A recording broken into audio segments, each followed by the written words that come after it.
ایک آدمی تھا تو اس کی بیوی انتقال کر گئی اور اس نے طلاق دے دی. 10-11 سال کا اس کا بیٹا تھا. اس نے دوسری شادی کر لی. ایک دن اپنے بیٹے سے کہنے لگا, بیٹے وہ سگی اماں ٹھیک تھی یا یہ والی ٹھیک ہے؟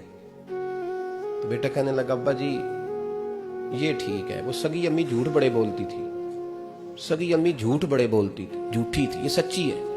اس نے کہا, بیوقوف تیری ماں جھوٹی تھی. اس نے کہا, ابا بڑی. کہا کس طرح؟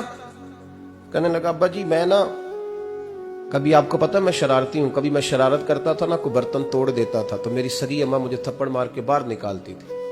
کہتی تھی میں تالا لگاؤں گی باورچی خانے کو, تجھے ساری رات روٹی نہیں دینی, تو آج بھوکا ہی رہے گا. بالکل نہیں دینا, ساری رات نہیں دینا. بڑے دعوے کرتی تھی, قسمیں اٹھاتی تھی, پر بڑی جھوٹی تھی. آدھا گھنٹہ بھی نہیں گزرتا تھا تو گلیوں میں مجھے ڈھونڈنے لگ جاتی تھی, اور لا کے نا تو غلطی میری ہوتی تھی, رونا میری اماں شروع کر دیتی تھی. اوے مینوں نہ ستایا کر وے پترا. پھر میری مرضی کا کھانا مجھے پکا کے دیتی تھی, میری مرضی کا. اور پھر میری اماں مجھے تحفہ بھی دیتی تھی.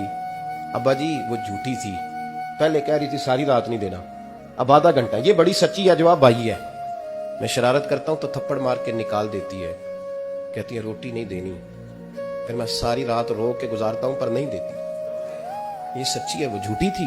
تو ماں کے درد کو کیا سمجھے؟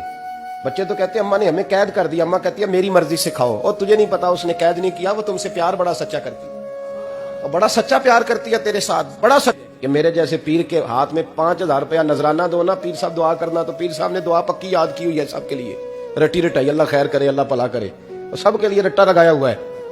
اور اماں کو بیٹا ویسے ہی کہہ جائے, ویسے ہی, اماں میں انٹرویو دینے جا رہا ہوں, ذرا دعا کرنا.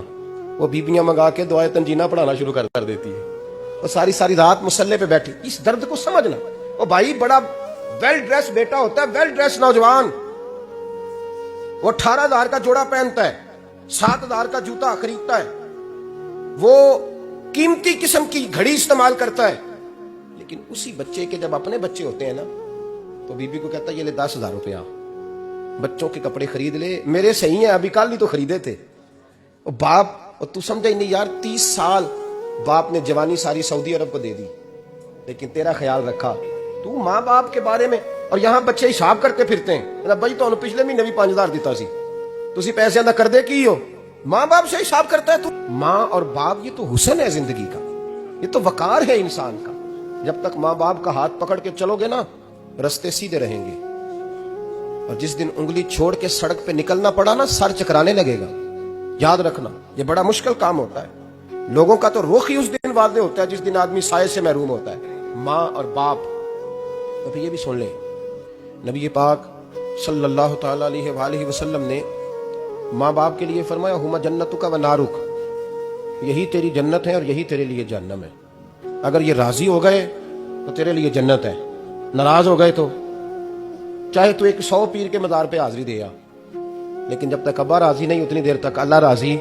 یہ حدیث پاک ہے, حضور نے فرمایا جس کے والد راضی اس کا اللہ راضی, اور جس کا باپ ناراض اس کا اللہ.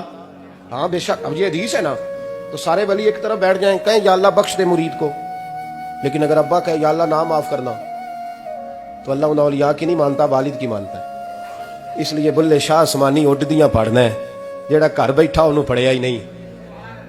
بھائی یاد رکھو, ماں باپ سے پیار کرو, ان کی خدمت کرو, ان کے پاس بیٹھا کرو, اور ماں باپ کو ٹائم دیں, وقت دیں, چند گھڑیاں ان کے پاس بیٹھیں.